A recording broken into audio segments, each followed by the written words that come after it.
Guys, I know it's kind of late, but if you don't have the opportunity to tune in tonight, you can still view this video once it's finished in the morning or whenever is convenient. All right, so we do this technique a lot in class. It's the transfer method. Some of you ask, is this cheating? I don't consider it cheating at all, especially on assignments where I'm not testing your drawing abilities, but rather your painting abilities. Take the shortcut. All right, especially if you're trying to get the likeness of a human or a dog, something that needs to look like what you're painting. Okay, that's super important if you're doing a pet portrait for someone. They're going to want it to look exactly like their pet. So what I've done, and most of you guys have done this in class, you coat the back of your printout, and I just printed the portrait on regular computer paper. You coat the back of your printout with charcoal or a dark chalk pastel. And I have taped it down to secure it in place. And now what you do is you take either a colored pencil, a regular pencil, even a pen will work, and you trace the main features of your printout. And that is going to press the charcoal down onto your canvas, and it'll be ready to paint. All right. So you want to get your shadows, your highlights, and of course all the main features of your subject. So here we go. I'm going to start with the nose because it's the largest, right in the middle. Just tracing the basic shape of the nose for now. All right, that's the basic shape. Here is the line down the middle. Now I'm going to trace the basic shape of the jaws and the cheeks. Now right here it gets a little tricky, it gets a little dark. So I'm just going to kind of make it symmetrical with this side. All right, now the tongue, that's pretty light, so I can see what's going on there fairly well. Don't forget your grooves. Think contour drawing. Every time you guys do a contour drawing, we have to be reminded that it is all the outlines and inner lines of your subject.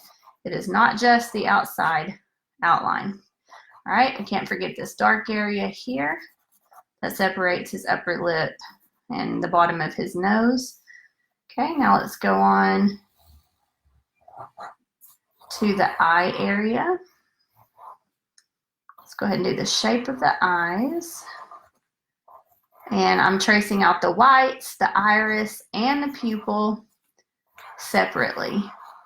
And now I'm doing the white area surrounding the eyes.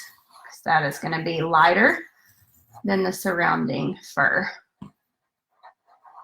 Again, whites, iris, pupil, and the glare, all separate. Okay.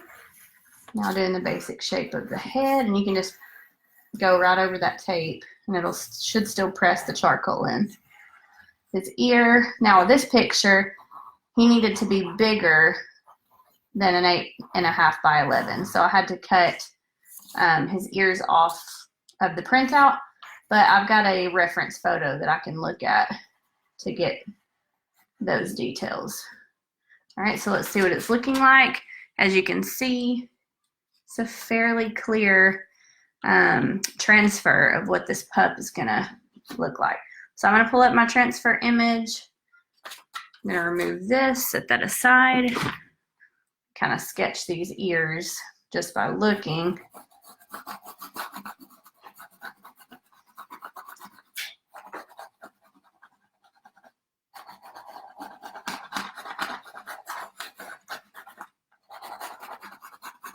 There's that ear. It's got some fuzzies over here.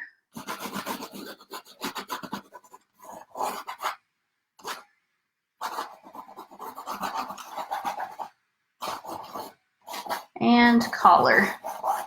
All right, so that's what this pup looks like. All right, so we've got our outline down. So let's go ahead and start painting. All right, so kind of with the Bob Ross lesson that we did last week, you want to have a variety of shades, tints, and tones, not just, for example, with him, some of you would be tempted to just get brown. All right, his base color I would consider like a tan, or in paint terms, it's raw sienna. Okay, it's like a burnt orange almost. So that is his base color. Then you need a darker version of that for his shadows. So I've got like a just a chocolate brown here. I've got black, of course, for his pupils and shadows. We're going to turn this red into a pink for his tongue. I've got a mixing white to add to all these colors for the right tint. And I've got a regular white, and I'm going to leave it pure for all of the areas that are untainted. So just pretty much the glares in the eyes, just complete white. All right, so that's my palette. And some of you would literally fill this entire plate with your paint. Quarter size, people. All right, for my brushes, I have a large angled brush. I've got a precision brush or a rigger. We call this precision in class.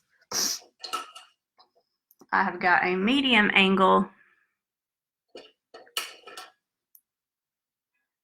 round brush. And just an assortment of other smaller brushes for the details. For the background, you guys have seen the painting that's hanging in the back of the classroom with the abstract effect on the back. I have a palette knife to do that effect with. So that's what you need. And you can totally do this with 3 paint brushes. I just choose to use several. All right. Oops, I have no napkins. Hold on just a second. Okay, so here we go. What I'm going to do first. So this is your outline. There are 3 to 4 basic steps to these paintings, or any painting for that matter.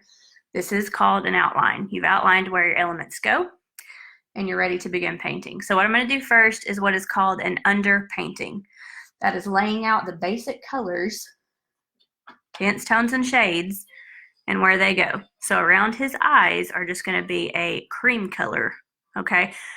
The rest of him, between his eyes, on his the top of his head, his ears, are just going to be that raw sienna, and then around his cheeks are going to be the dark brown. So it's going to look like just a very simple blob of a mess at first. So let's go ahead and do our underpainting.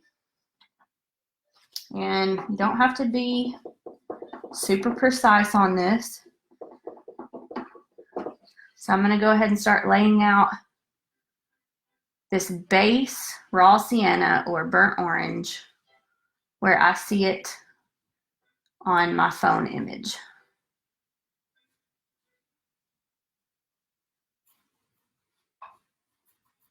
And y'all hear me say it in class all the time. I hate to say it, but I am kind of a lazy artist in that I do speed paintings, essentially. I cannot stand to work on a piece for any longer than 45 minutes to an hour, and I like to finish it in one sitting. I guess that comes with having anxiety. I just get antsy. I'm ready to do other things. So this shouldn't take us too long. I'll try to make sure I'm explaining as I go, though, and not getting ahead of myself. All right, again, as you can see, this is just a very, very raw layout of where all his little features are. And we will hone those features and make them look more detailed later during our layering process. And I'm using a large angled for this part. I like to use the angled because I can get into nooks easier than with like a rounder flat brush. think I've made his ear a little wonky, but I can go back later and fix that. See, he's got a little orange under his chin here on his neck area. Okay, and I'm almost done with this part, to be honest. Okay, I am gonna be done. All right, so there's my painting, and here is the photo for reference. Okay, so let's do the cream colored areas around the eyes. So I'm gonna use my mixing white and just go right in to this raw sienna that I use for his base coat.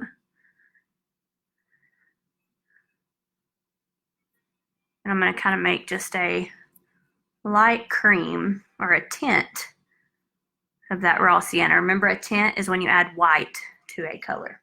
I don't know why they call it tinting windows. If somebody could clear that up, I'd appreciate it. All right, so I'm gonna go in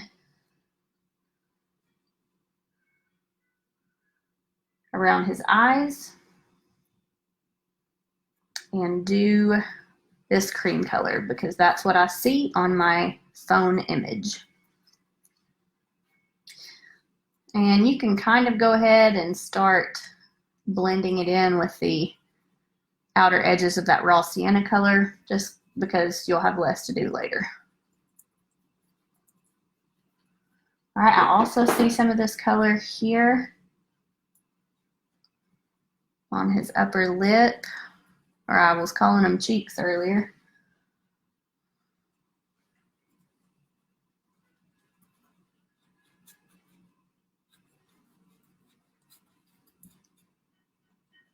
And I see a little bit of a highlight here above his nose.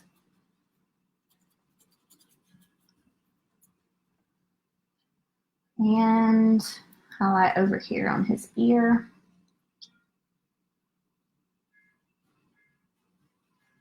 And that looks pretty rough again. This is just the underpainting. Got several more things to do.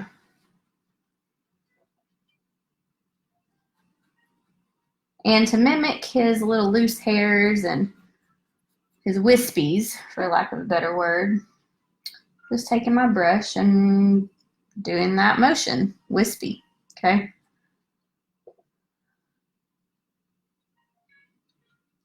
All right, now on his picture, you can see in the cream area around his eyes, he's got kind of like a little fold of an eyebrow going on here that's lighter than the surrounding area. So that is what I've went in and done here. In this little fold, I'm going to insinuate an eyebrow or imply an eyebrow.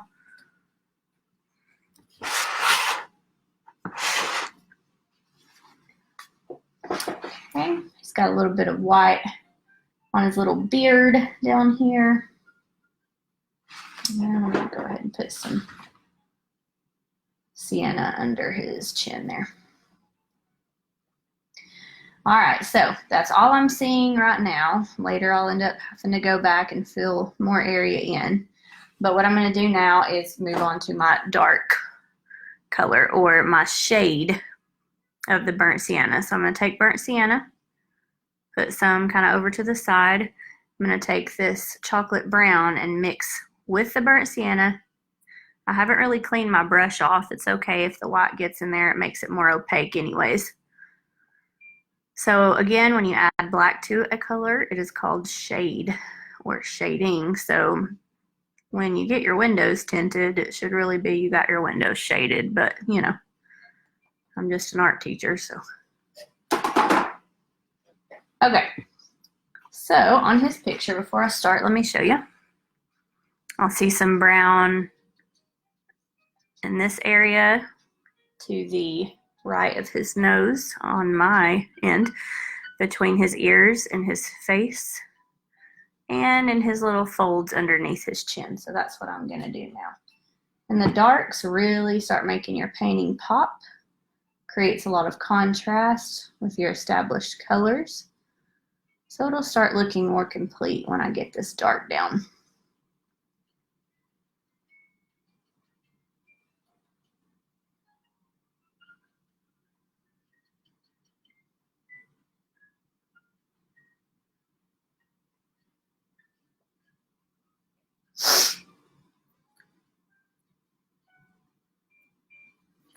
again, it's going to be a little more hard to blend this dark with the raw sienna compared to the white or the cream color area in the eyes with the raw sienna. So go ahead and take your finger or a clean brush and start blending those in together as you go. Again, that'll be less for you to have to do later. Acrylic dries very quickly. That's why a lot of people do prefer oil paints. I can't stand oil, although I teach it. I can't stand it. It takes so long to dry, which is great if you're an artist who likes to come back to your work. But I am a speed painter, as I said, so I don't enjoy wet paintings a week later. I like to get them done and move right along.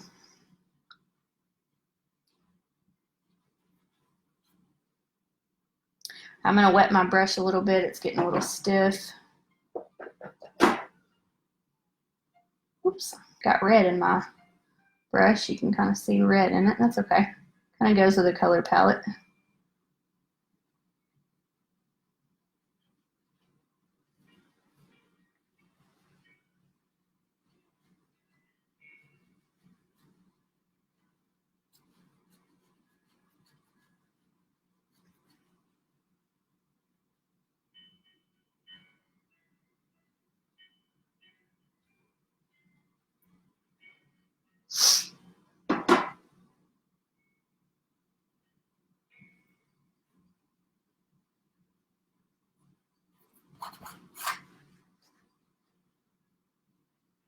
All right, he does have a few shaded areas around his eyes.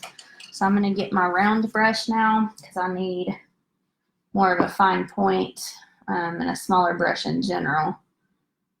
I'm just kind of go in and create those slight shadows that are in his eye area.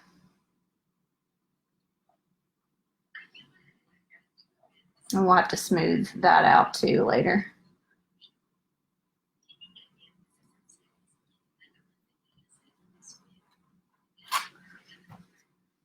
Okay. All right, so again, underpainting. It's looking kind of rough, but it is an underpainting. We've got lots to do still. All right, so now I'm going to start doing the underpainting of the tongue, the eyes, and the nose. And I just used that red that I had earlier and added white to it. Now we need to create a tone instead of this tint that we have here. That's too Eastery. Remember, a tone is when you add gray to a color.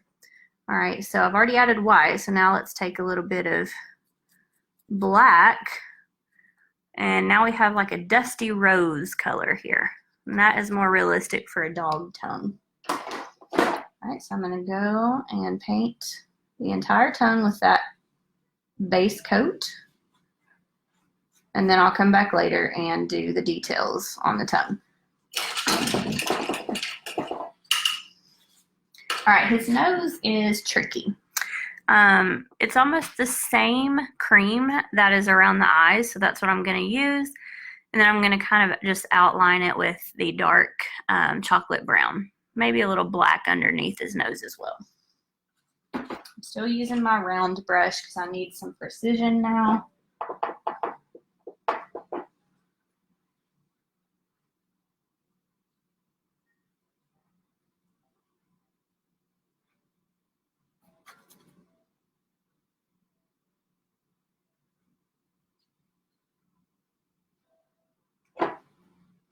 Okay, and as I move down, it starts getting darker.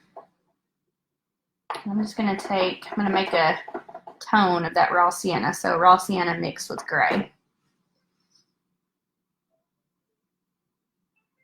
For the bottom of his nose.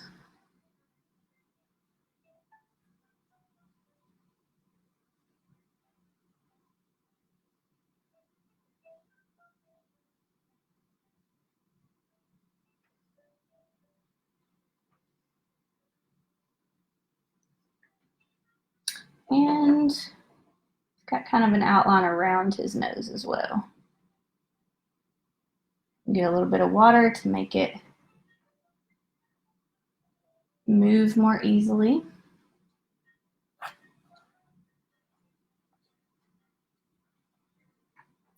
And I'm using my finger to go ahead and make a smooth transition from that cream to the tone that I just made with the raw sienna and the gray.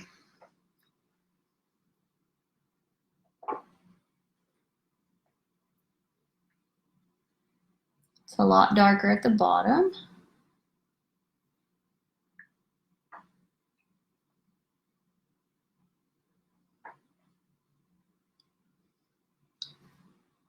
And I'm going to add the dark whiskers, as I used to call them, to his upper lip, because that's what I see in the phone image.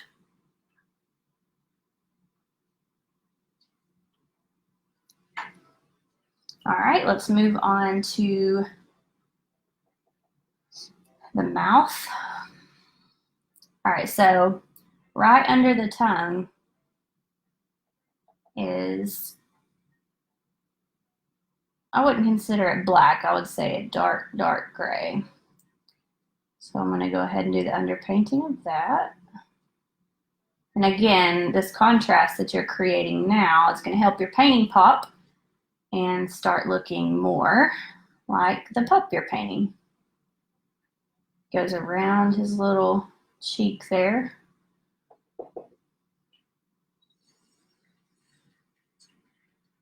And he's got kind of a little dimple. He's a cute little guy.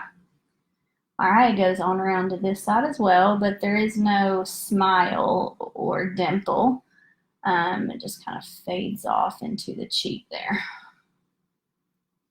Okay, make this a little thicker.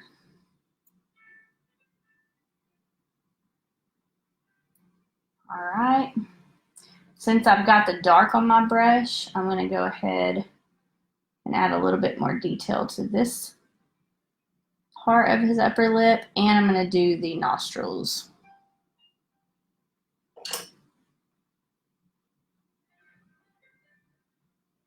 And we'll have to mix that with that mid-tone later to make it more smooth. All right, I'm getting a very small brush now to do the nostrils. And when I did my transfer, I kind of laid out where those were, so it's not going to be too hard to lay those out.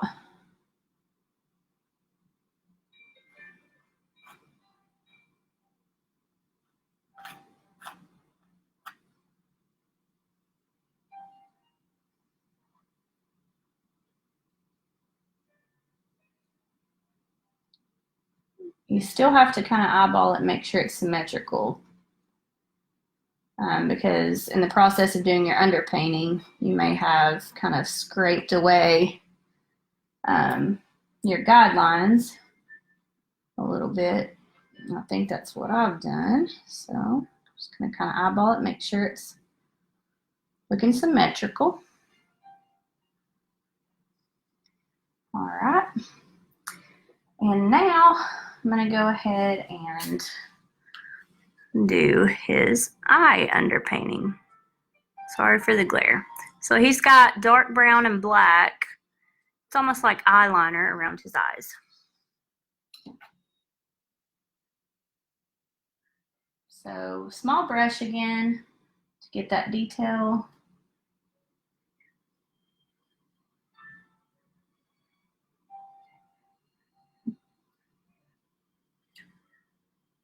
And if you did your transfer, you probably have a fairly decent guide on where all of this goes, but even so, I've rubbed away a lot of my guidelines, so I kind of eyeball where it goes,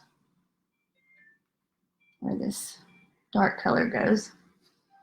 All right, that looks fairly accurate. For his eyes, he has a dark brown eye, so I'm just going to mix a little bit of black with the chocolate brown. That seems to be the eye color of most dogs that I paint, except like Huskies or Australian Shepherds or something along that line. Then you have the baby blue eyes, but chocolate brown with black will work for this pup. All right, now I'm just gonna paint the iris. He does have a little bit of white showing, or white of his eye. So I'm not gonna kill the white completely. There's not a whole lot showing though.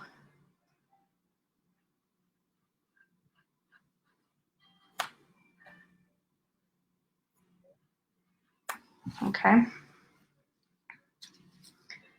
Now let's do the pupil, or the black part that is in the middle of the iris.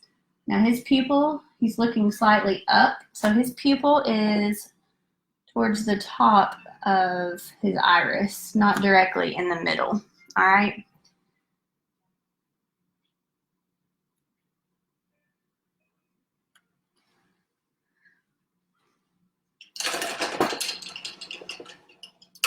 Okay.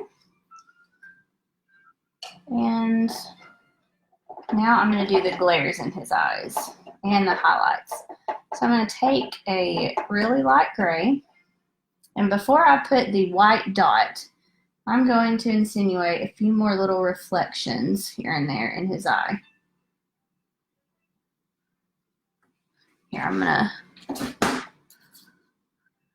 All right, so I have implied some reflections, and now I'm going to take the bottom of my brush, the handle, the bottom of the handle, dip it right into pure white, and I'm going to dot this little highlight where it seems to be on my photo reference. Okay, so I've got a good amount of detail going on now, but only in certain areas. So now what we're going to do, so we did the outline, we did the underpainting. So now the third step is layering, and that's really the final step. I'm just going to keep adding layers where I think needs more attention, whether that's light or dark layers or just more texture in his nose. I'm going to go back and do the tongue shadows and all that good stuff. So I'm going to be quiet for the rest of the time for the most part, and get the details done. And then if I feel like I need to touch on something or it's unclear, I'll do that. All right. Hope you guys have enjoyed so far. I'm going to go ahead and finish this bad boy up.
I will go ahead and specify right here, I'm just going around the eyeliner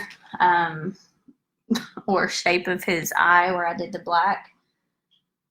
And I'm adding kind of the mid-tone raw sienna because he's not a white dog, so it should not be just white or cream and then black. There has to be kind of an ombre or a gradient to help transition that. And then I'll go back over the black later.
time to rinse my brush.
All right, so I've gotten to a point now to where I can go in with white and do my really bright highlights. So for example, on his, the black part of his lip, he has some moisture.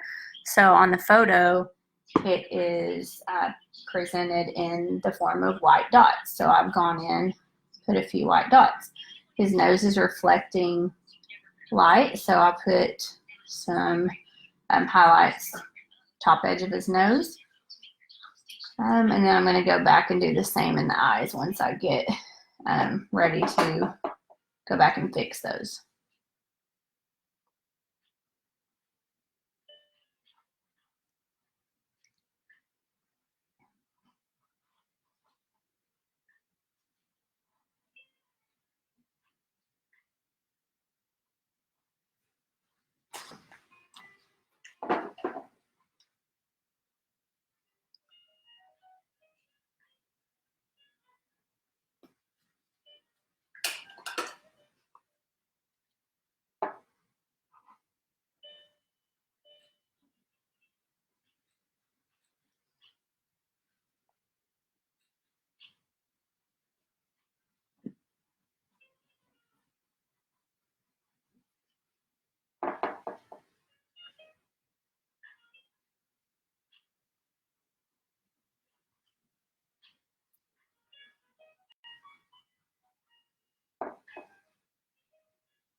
Oh my goodness, he's crying black. All right, so make sure your brush is not super wet. Oh my goodness.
All right, guys, I think I'm finished. So what I'm going to do now is the background. And again, I'm going to use the palette knife for that. Give it the textured impasto look. All right, so first thing I'm going to do is take a large angled brush.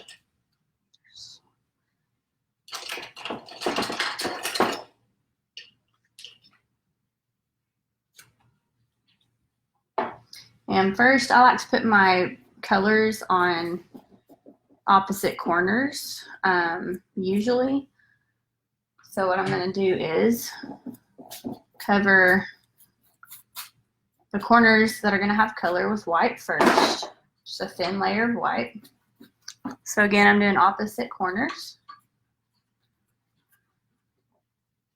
All right, and I'm going to do, I think since blue and orange are complementary colors, blue would look nice. Maybe mixed, it's kind of a turquoise. And I know that's not orange, but burnt sienna comes off as orange to our eyes.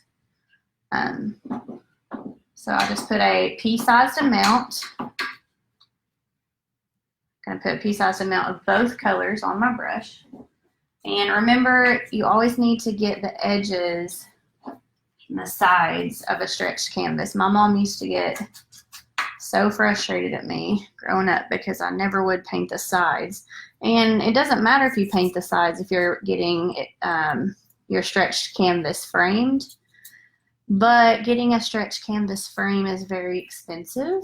Unless you make your own, which is very possible. You could easily do that if you went and bought the materials. But let's just say you want it hanging on your wall just the way it is. You need to paint the edges, because nobody wants to look at edges that have just been streaked up and not finished. All right, so I've got my base down. Now I'm going to take my palette knife and put the turquoise color on it, just straight on the back. And I'm going to kind of just in a curvy motion go up and down each corner.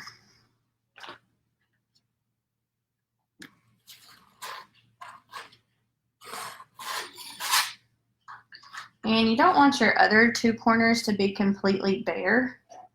So you can skim over them like a whisper, as Bob Ross says, and just barely touch it to deposit some color in those bare areas. All right, so I always go back over each corner with plain white. It calms it down a little bit. Gives it more texture.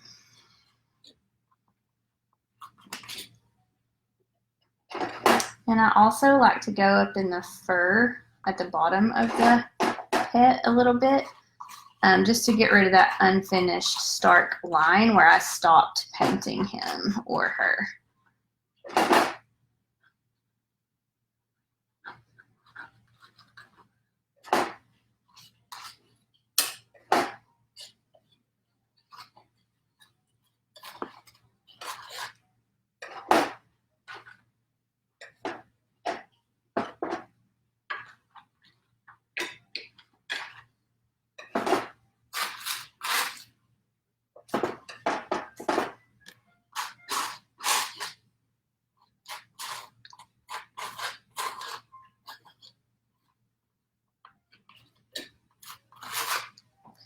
All right, now just to add a little bit of shimmer, I'm going to use a metallic gold and concentrate on the corners that I have deposited the most color, but then I can also apply some to the bare corners as well. And since he is burnt sienna, it wouldn't hurt to even add some gold into his fur. because it's going to blend in fairly nicely until the light hits it just right, and then it'll be a nice little subtle surprise. All right, so I am finished. Here it is. And I may or may not go back and add a few things, but I'm so tired. So thank you guys for joining. Again, students, if you did not get a chance to watch it today, live videos just upload as videos once I finish them. So feel free to watch it throughout the break. You guys have been begging me to do this for forever. And I was planning on doing it in May once we were into testing and all of that. But now's the perfect time. So if you don't have these materials, you could use even cardboard as a canvas. Acrylics adhere nicely to most hard surfaces. A slab of wood, cardstock paper, any hard durable material like that you could use. And if I don't recommend getting out and about, but if someone in your family happens to swing by Dollar Tree, they actually have little mini canvases for $1. So you could print out maybe a 5x7 or a 4x6 and do this on one of those canvases. All right, guys, stay safe and well, wash your hands, and I will see you guys in a couple of weeks, God willing. Thank you.